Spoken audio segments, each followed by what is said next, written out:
us as well, so, Steve, see how we can relate to that in our work as well. Ola, over to you. Thank you so much. Thank you for having me. This is a topic that cannot be delivered in the normal traditional way of lecture, seminar, that kind of something, or discussion. It's usually something that has to be participatory. But in order to make it, to get the full benefit out of it, we also need to understand certain concepts, because many of us just don't know the language that we're supposed to use and things like that. So if you move to the next slide, please. So today, we want to raise awareness. So, because that's the starting point. To be kind, I've been teaching journalism for almost 30 years. And it's only in the past 6 years that I'm more aware about, my students have been going there and they've been, encountering traumatizing events, and I've been talking to them about it. In fact, I felt very ashamed about it. And then we started JTREG, the Learning Education and Trauma Research Group, and trying to correct that. So as a result of our intervention now, most journalism schools globally now, not just in the UK, are now teaching trauma as part of their course. Maybe not stand alone, but at least talking about it. So awareness is increasing. Don't really, sorry, then to promote understanding of the symptoms, because if you don't know what is it you are looking for, you don't know what we're going to talk about. It's the point. So today we're going to introduce some understanding things about that. And what is most important is to share our experience of desegregation trauma and things. If we go to the second but one last slide, you have to scroll down to the second but one. So that would, I wanted to go back and then I will go forward again. Yeah, this one. So this is what I want you to note down now. So you can keep a note so that when we now go through the key terms, you will now be able to discuss. So I want you to be able to list any of the symptoms that you will see later on and say, yeah, I think I've experienced this, and that. That's right. Then link it, if you do a table, okay, with 2 or 3 columns. So if you put fear, for instance, as a symptom, then link it to a topic or something that you did on the other side. Say, yeah, I think I can link this one to this one. That was when it started. But sometimes you reflect on it and say, when did this start? But for me, in 2016, 2017, I was diagnosed with high blood pressure. I've never had it. And suddenly, I went to the what's that? And reflecting back, I knew it was around that time, between 2012, and of course, rest was coming in between that and things like that I was very anxious about my publications, and I haven't started trauma then. I was doing diaspora journalism. And because it's a very niche, small area, it was like, some people just don't see the relevance of it. And I'm thinking, am I being valued? Am I being happy? Things like so as a result of that, I think so I could trace that back to what I thought. So then you can also look at coping mechanism that is adopted, so you will see some coping mechanism. And then we're now going to talk generally about an environment. So TICS means trauma-informed care system.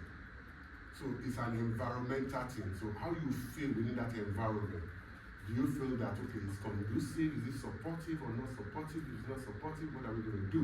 So let's go back to slide 3 now. Sorry. Good. So now, many of us, of course, we do research that breaks our hearts, basically. Because, depending on the kind of topic that they are doing, you can be overwhelmed by them and then thinking, wow. So people are going through this so much that you don't really know. I remember that, using my daughter as an example, she's a lawyer, she works with CPS now. But when she was working with the council here as a lawyer, she was going to family court. And when she comes back home, she becomes very moody and so. And I said, what's going on? She said, she just couldn't believe how many children are going through dysfunctional families. Because she grew up in a loving family, and she thought everything is so rosy and so. And then she got to this and said, it really affected her. But thankfully, she was at home there before she got married, and then we were supporting her and so, telling her all sorts of things like that. So we do all sorts of things that can make us feel down. But then we lack the language and the genre. How do you talk about it? Who do you talk to? you feel somehow, but you don't know how to express it. So that's where this kind of conversation is very, very important in academia. Next slide. So if you now want to, define it.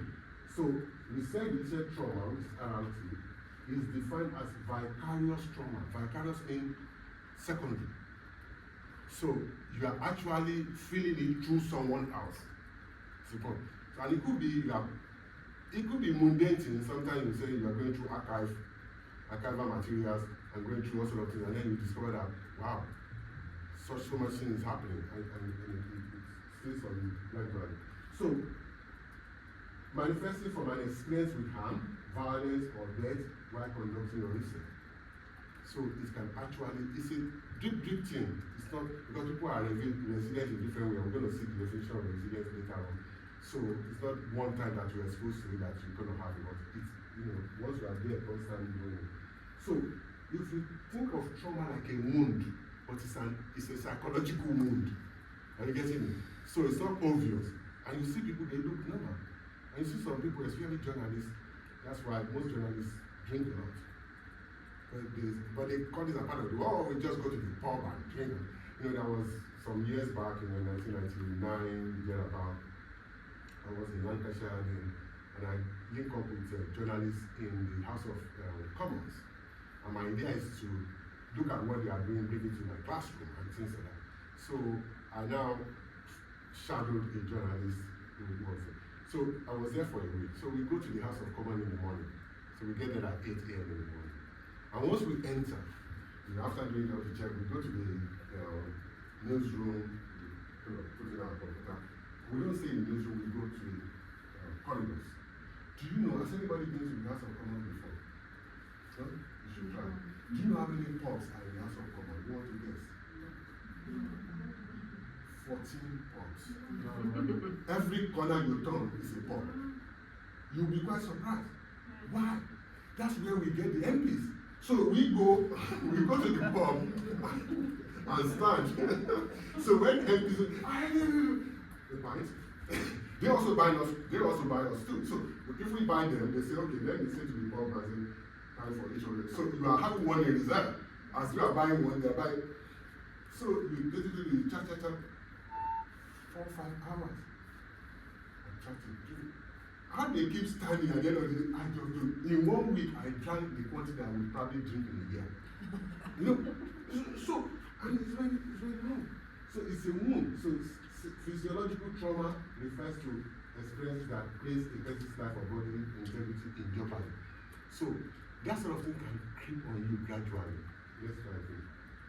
So in terms of our research, there are 2 ways in which you can experience RRT. From studying traumatizing or controversial content. So if you are constantly studying them, you can have a diet. Or by being harassed for what you are studying. Because some people can abuse you, for what you are doing. I've been attacked before as a journalist for trying to take pictures of, people who are disabled actually. I saw them, a group of disabled people. I traveled from Nigeria abroad to Nigeria in that year, it was 89, because I work as a photo journalist and a journalist. So that year, I was working as a photojournalist for The Guardian. So, and I was coming from an event, and I saw a group of, in the high street, a group of beggars. I've never seen so many crippled people, like 12 of them, all crippled. And they were just sitting in a row like that. Thinking, what's government doing about this set of people? So I brought out my camera, and they crossed the road. They saw me and crossed the road. And in Nigeria, you could give people money. So I was filming just maybe to want money. No, they weren't after my money. They wanted to smash my camera.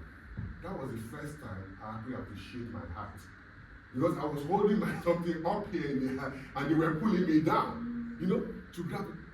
So the police, of course there was a crowd and this and I was saying to people, some people were even abusing me. That's what you journalists do. So I took out my press card, saw one that looked like a gentleman among us. Take this one, go to the nearest police station because the crowd wasn't helping me. So we went to the police station, brought the police, and then they dispersed the crowd, and then they asked me, I've not even taken their picture. I said, look, I'm just trying to get there. I've not started doing this. So anyway, we settled the matter. I went to the And I was ranting to my photo editor. I said, oh, this is what's happened to you. He said, we should have told you. You know, yeah, next time, get a long lens, go and hide somewhere, take your picture, and go. You know, so we encounter things in different ways. And when you study directly, something like war, terrorism, natural disaster, you may think I'm just using it for teaching. But drip. It's important. That's content exposure. Health communications as well. Epidemics, look at the issue of COVID-19, you're talking about it, you show pictures about it, you talk to survivors. It can also affect you. Financial crisis, domestic abuse, the list goes on. Harmful content online, misinformation, hate speech, also. To us, we see it as, we are doing our own research, we want to put content behind this one. But these are sort of things that actually can potentially put you at risk. And that's what we need to know that there is danger in this area. So this is using the dynamics that was developed by these authors up there. And you can see the power dynamics is there because it's about control as well. It's important. Because when you look at the risk factors, society where you live in, do you feel kind of the tension in that society, the institutional support within the organization you feel, do you feel somehow, and then the individual. I remember when I came to Lincoln, I came to Lincoln to do the interview in 2001, December.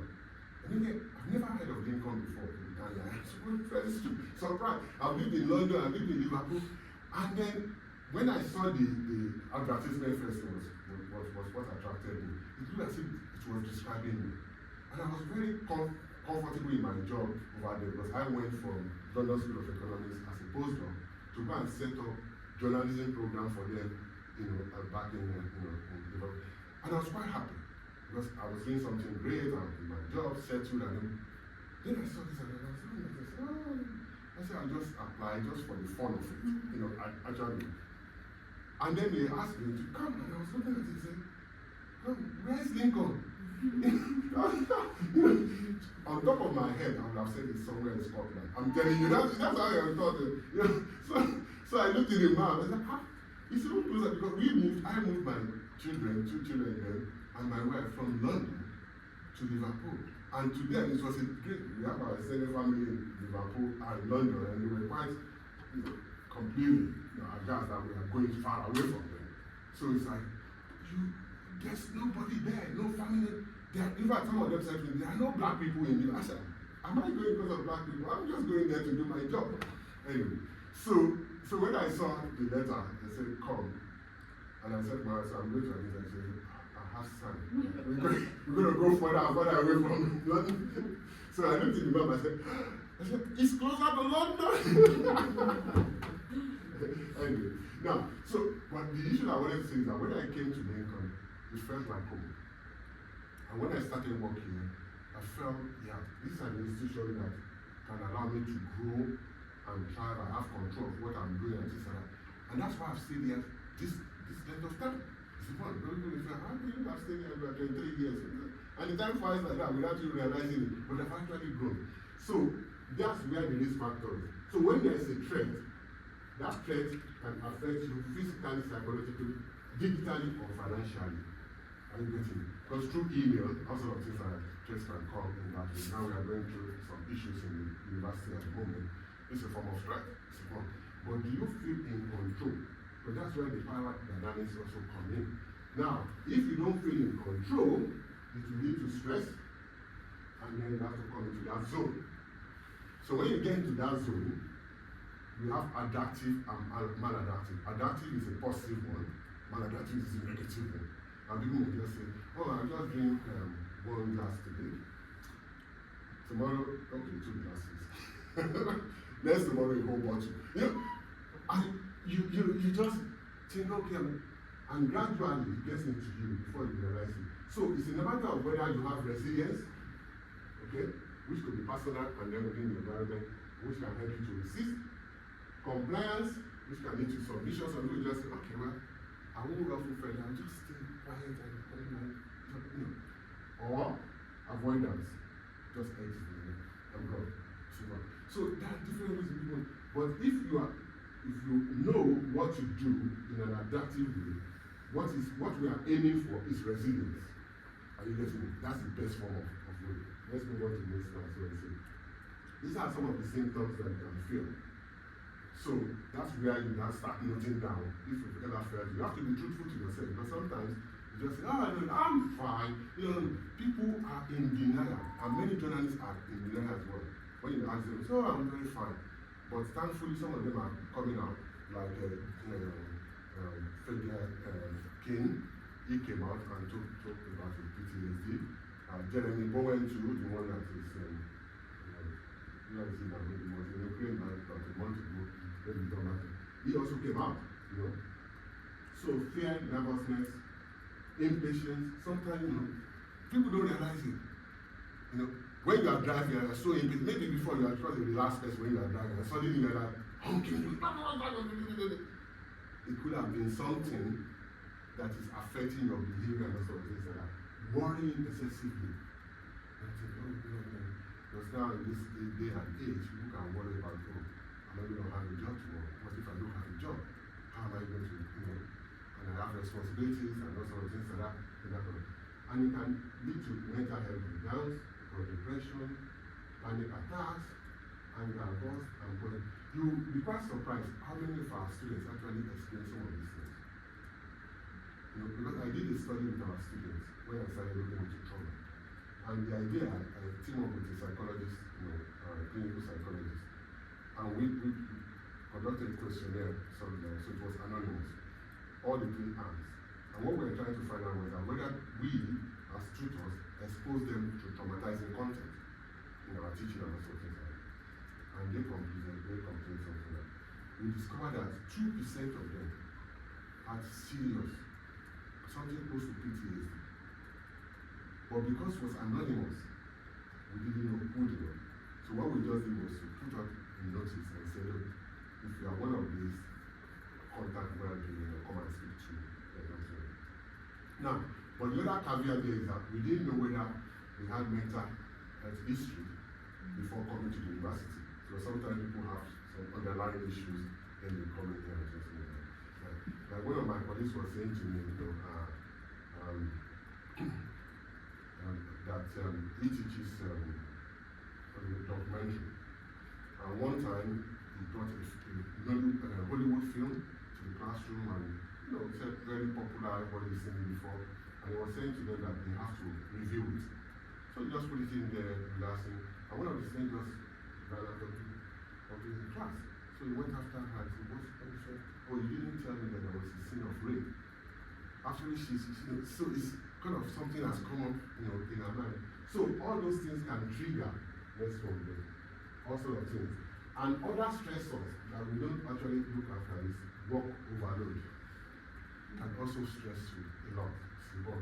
So I said, I can do work-life balance. Some people don't, even ordinary emails. And I've said to colleagues, I said, it's a bad thing for you to receive your email on your phone, official email, because you are constantly online. That's what it means. And you see some people, emailing over the weekend. Saturday, some people are saying, why? I'm in life. Everything like that. So my students know that everything after 6 p.m. in the day, don't expect me to reply to you. And then I reply from 9 a.m. in the following day. So you have to create that kind of space for yourself. Job security, vacancy, government, career advancement, people can also think about that. So when I was tracing back why I had my high blood pressure, it was about my career advancement. I said, am I going to get anywhere with what I'm doing? So lack of control, supervisor pressure, if you are doing your PhD, then lack of resources can also come. So those are some of the stressors that you have addressed on first. So why do we have barriers to seeking help? This is where the issue is. Many people have that barrier. Say, okay, I can something like that. The first thing is that you don't want to be called a troublemaker. You've come again. If you see a colleague that's always ranting about, so they don't want to look in that way. Then again, lack of awareness of the signs. People just don't know. They think it's just me, I'm just awkward, I'm just like this. So they don't realize that they have to seek help. And then of course, within the organization, lack of integration of tics within the organization. So, which we're going to talk about later, tics, as we go. So now, I mentioned to you about negative and positive coping strategy. So this is an example of the negative one, maladjustive one. So sometimes people become desensitized. So, even when it comes to giving, people talk about compassion fatigue, because we had also, give to this charity, give to that, and we just say, this year again, we started on. It's as a result of this thing, we have too much of this thing in our faith, and we just feel. And then, of course, people go into alcohol, smoking, self-blame, so it's just me, I'm just working. Self-censorship, so journalists censor themselves, so you don't want to say certain things or write certain things, or you don't want to, people to come to you. Now, this is what you really need to do. You have to be trauma aware and trauma sensitive. So when you are aware of it and you are sensitive to it, you can actually, begin to make adjustment that is necessary. Then cultural sensitivity is also very important. Many people don't understand their working environment. Even when you move job, they differ. The culture within your environment differs. So you have to understand who you are working with, how to negotiate and do all sorts of things like that. So it's very important. And that leads to cultural competency, that you are able, to conduct yourself.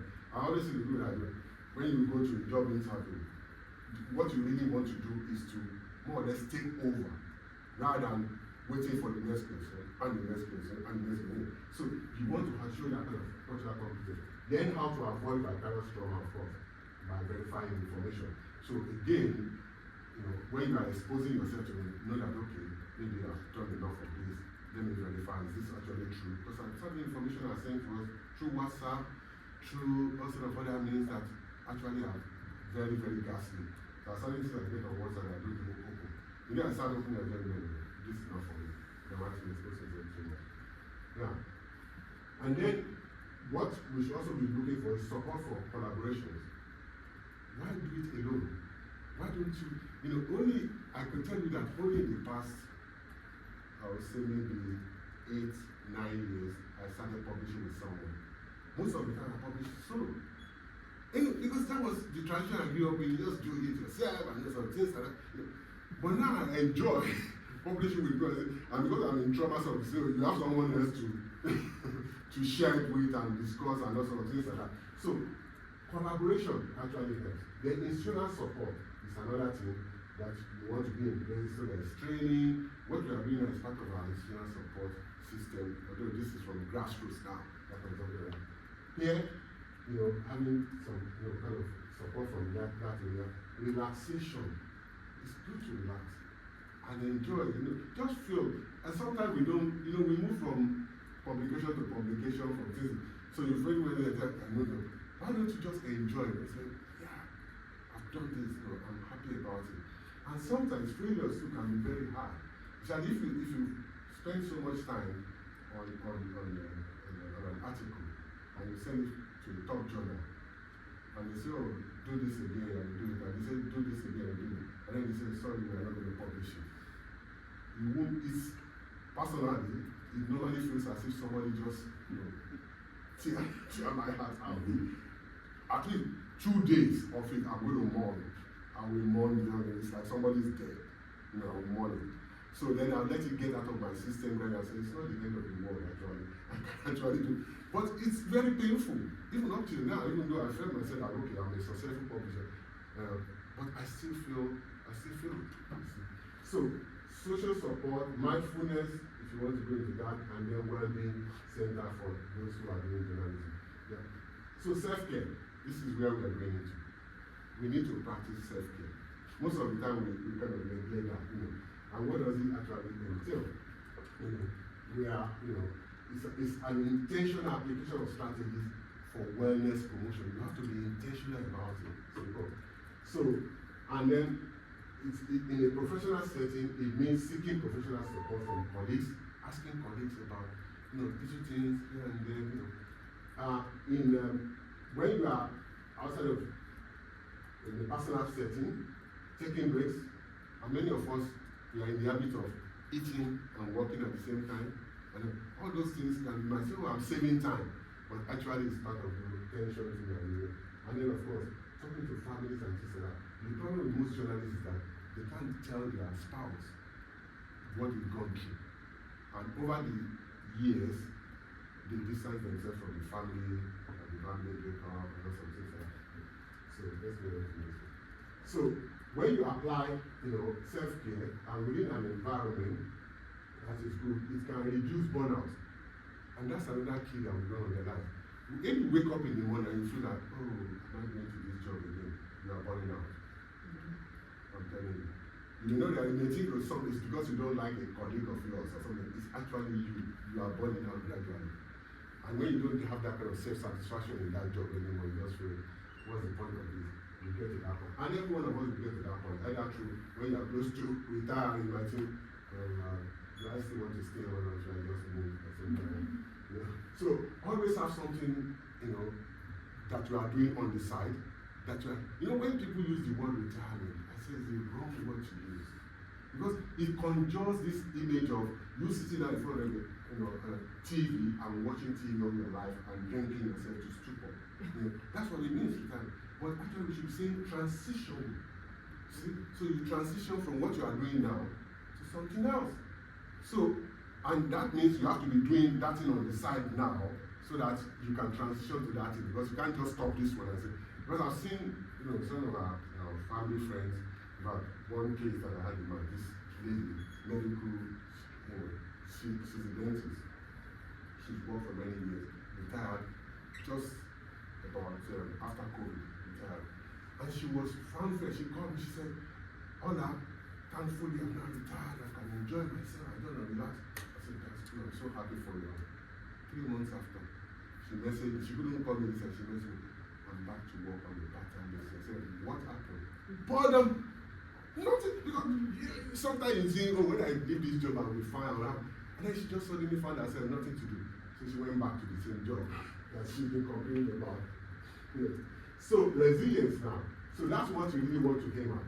So resilience is the key personal resources that you need to be able to cope. Okay?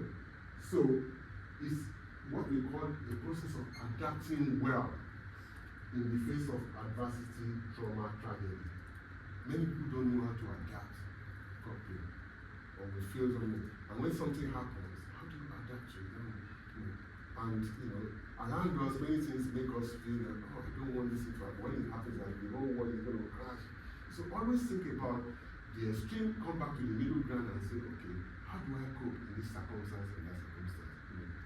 So it's good to be able to adapt. So now, yes, please. As scholars, you also need certain things to be beside you that can help you. Ethical decision policy. So the university should have a policy in place, which we're going to talk extensively when we start talking about tips. Then policy guidelines can help. Peer discussion, like we are doing here now. Community forum to foster a sense of belonging and shared understanding, which is part of what we are doing now. All these clusters we have, it's just more than somebody celebrating their own research. It should be about supporting, one another, so that we are able to advance and not keeping, because it can be very daunting, especially early career researchers, to see, oh, this person has done this, and you be like that, say, am I successful or not? But that's not what we want people to feel. We want people to feel like we are within this kind of community of practice where people engage and support one another and make you try and all sorts of things. So now this is tics now. I'm sure you've been waiting for that. So tics can take place in the workplace environment, organization, and practice. So those are the 3 areas, 3 domains of tics where we want you to really work. Yeah, let's move on. Now, so it has 6 core principles. This was developed in America. They talk about safety. Safety is very important. You feel safe. And that safety doesn't have to be physical safety too. You just have to feel kind of the senses.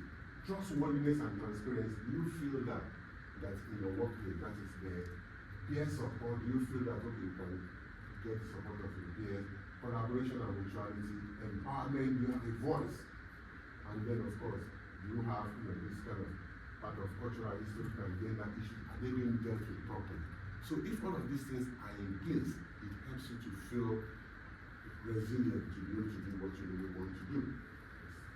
Then it also should incorporate an understanding of widespread impact of trauma, because if people don't realize that you can be traumatized through your work, then it's a non-starter. There's no way in which you can have supportive system in place. So we must recognize that, and this is the beginning of our own discussion, that we need to recognize that this can happen. Recognize the signs and symptoms as well, so that we'll be able to see and say, I've not been doing this before, now I'm beginning to tilt towards that. Why is that? What is happening? Then fully integrate knowledge about trauma into procedures, policies, and practices. So, and that's one of the things that this thing is supposed to trigger our discussion today. And actively resist re-traumatization. That's another thing we can do. We can re-traumatize someone else by telling our own story. So you have to be sensitive to what you say to people and how they're going to take it and all sorts of things like that. So that's very, very important. Yes. And that brings us to our interactive session. I have to quickly skim through it because I really want us to have a discussion. At least you have an idea of the language that you're supposed to use. So let's have it. But if you have a question, one question before we start our something like that.